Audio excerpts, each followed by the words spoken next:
The movie begins with a scene in a metro, where the main character, In-soo, a young college student, is talking to his mother on the phone. He is on his way home after school. He assures his mother that he is fine, and says that if he faces the same problem again, he will go live with his uncle. In the metro, some of In-soo's school friends tease him, saying there are rumors that he can see spirits. While they are bullying him, he suddenly notices a girl's ghost inside the metro. Disturbed by the vision, he becomes uneasy. After stepping out of the metro, he cautiously walks to his room, still shaken by the incident.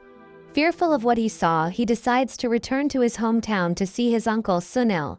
He calls Sunil and tells him that he is coming to stay with him. Later, In-soo returns to his hometown, where he notices a beautiful schoolgirl named Lily. She is cute and attractive, but In-soo seems to ignore her.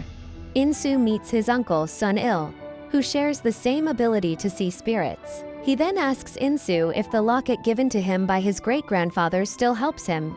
In fact, it is the same locket that was shown at the beginning of the movie in the metro. The special thing about the locket is that it spins whenever a spirit or ghost is nearby. In-soo gets admitted to his childhood school, but his situation worsens despite returning to a familiar place. A bullying gang at the school seems to dislike him, and often targets weaker students, including him. Meanwhile, a girl named Hyejin shows interest in In-soo, which annoys her boyfriend Jae-suk. One day, In-soo senses the presence of a ghost in the classroom and notices a masked girl's spirit outside. Later, Jae-suk beats him up, warning him not to talk to any girls. He then threatens In-soo, asking if he still remembers the case of Ah Young. The scene then shifts to a female student who is a member of the school's bullying gang. After school, she arrives home and notices a polythene bag hanging from the ceiling. Curious, she approaches it and tries to open it. To her horror, the bag is filled with blood, which splashes all over her head. Terrified, she frantically tries to call her friends, but none of them can hear her. She is then haunted by the masked girl, the same spirit In-soo saw earlier in the classroom. In the next scene, In-soo is seen sitting with Lily, the same girl he noticed earlier. However, she is actually a ghost, visible only to him. Lily advises In-soo to fight back against Jae-suk, as he constantly hurts others for no reason. Suddenly, a strong wind begins to blow, and Lily warns In-soo that the masked girl is nearby before quickly running away. Meanwhile, the masked girl captures Hyejin's friend, taking her to a storeroom. She ties the girl's hands and legs before ultimately finishing her. One day, while In-soo and Lily are walking together, he tells her about Ah Young. Ah Young was his childhood classmate who was found dead under mysterious circumstances. One day, as In-soo continues to see ghost spirits, Ah Young's spirit appears before him. She pleads with him to reveal her murderer to everyone, and even points out the culprit. However, In-soo chooses to remain silent and distances himself from the situation instead of speaking up. He later tells Lily that he has returned because he feels that Ah Young is still waiting for him. In-soo then visits Ah Young's house and meets her father, who is pleased that In-soo still remembers him. Just then, In-soo notices Ah Young's spirit nearby, waving her hand as if saying goodbye. Seeing this, he feels somewhat relieved. After that, Lily and In-soo go out to explore the area together, enjoying each other's company. In-soo even teaches her how to warm her hands, and despite Lily being a spirit, they grow close. The next day at school, Hyejin is seen slapping a boy in front of the classroom for no reason. Frustrated, In-soo steps in and tells her to stop bullying him. Seeing this, Jae-suk gets up to attack In-soo, but Hyejin unexpectedly stops him. At night, while In-soo is sketching a picture of Lily, Lily playfully teases him by appearing and disappearing in different spots.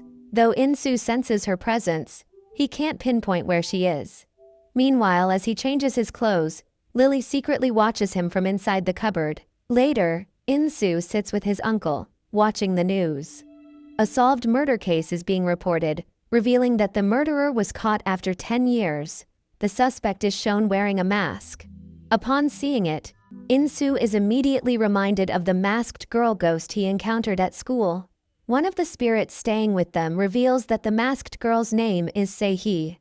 Sunil tries to ask her about the reason behind her grudge, but she only keeps repeating her name without giving any answers. At night, two members of the bully gang, a boy and a girl, sneak into the school to retrieve the girl's cell phone, which had been confiscated by a teacher earlier. After getting the phone, they enter a classroom and start playfully messing around. At one point, the girl rushes to the washroom, leaving the boy alone in the classroom. However, when he opens his eyes, he is suddenly knocked down by the masked girl's ghost. Meanwhile, in the washroom, the girl hears a loud thumping sound but thinking it's the boy messing around.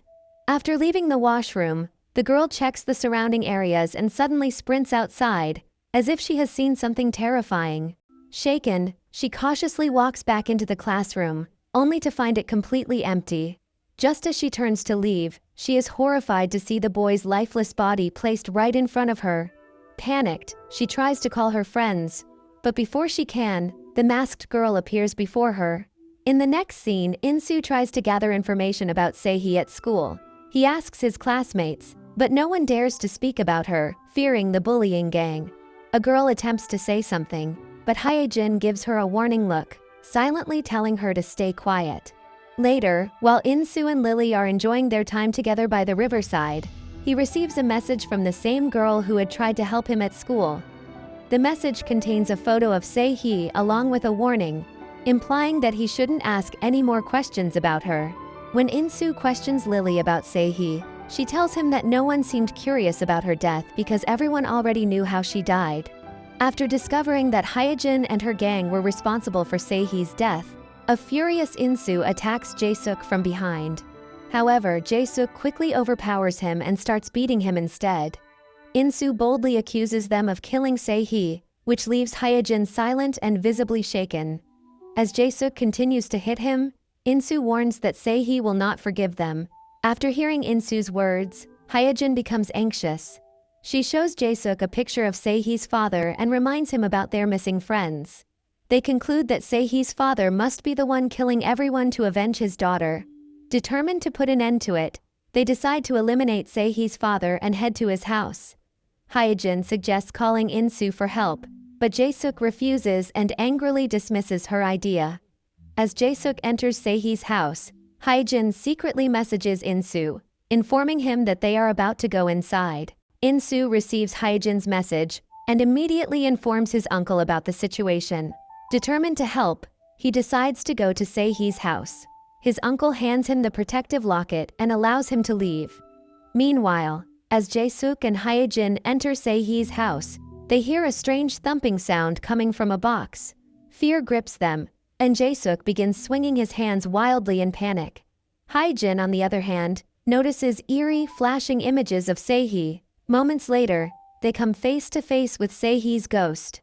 Suddenly, Seihi's father emerges from the box and attacks Jae-suk, striking him multiple times until he dies. By the time Insu arrives, he is unable to find them right away. Suddenly, he hears Hyejin's terrified screams. As she cowers in fear, Seihi's father approaches her. Desperate, she tearfully apologizes for what she did to Seihi, begging for mercy. But her plea falls on deaf ears. Overcome with rage, her father attacks and finishes her as well. Hearing Hyejin's final scream, Insu rushes toward the sound. Just as he is about to enter the room, Seihi's father emerges. Steeling himself, Insu steps inside and is met with a horrifying sight. All his classmates from the bully gang lie lifeless on the floor. His eyes fall upon a half-opened box in the room. Slowly he approaches it and pushes the lid open. Inside he finds a girl wearing a mask. With trembling hands he removes the mask, only to be stunned by the revelation. The girl is none other than Lily. The scene then shifts to a series of flashbacks. Seihi had once gone to the head teacher to report Hyejin's bullying behavior. As a result, Hyejin was scolded and humiliated by the teacher. Furious, she stormed back into the classroom and flipped through Seihi's notebooks, carefully comparing her handwriting with the complaint letter. The moment she realized that Seihi was the one who reported her, her rage intensified. From that day on, Hyejin and her gang targeted Seihi, subjecting her to relentless bullying, which only escalated with time. They hit Seihi, yank her hair, and force a mask onto her face to silence her. When the teacher asks her to remove the mask, she stays quiet.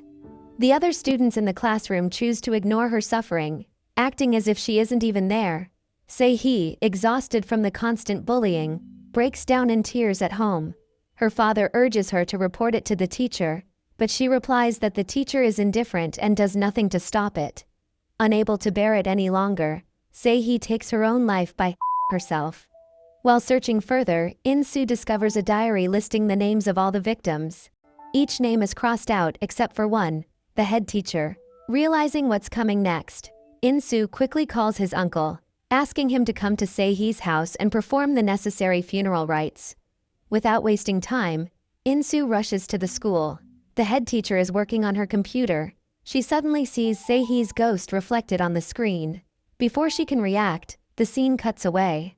Shortly after, all the students receive a message instructing them to gather at the library. In-soo arrives and asks about the teacher, but no one has seen her. As tension builds, the library lights suddenly go out. In the darkness, Se-hee appears, taking on the teacher's face.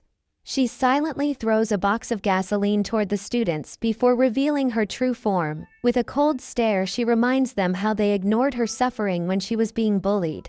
She declares, they will all face the same fate. In-soo tries to stop Se-hee, but she lights a lighter and throws it toward the gasoline. At that moment, Lily, Se-hee's kinder side, catches the lighter before it can ignite the fuel. Se-hee, representing anger and strength, confronts Lily, who embodies kindness and innocence. Se-hee reminds Lily of the bullying and pain they suffered, asserting that she is no longer weak.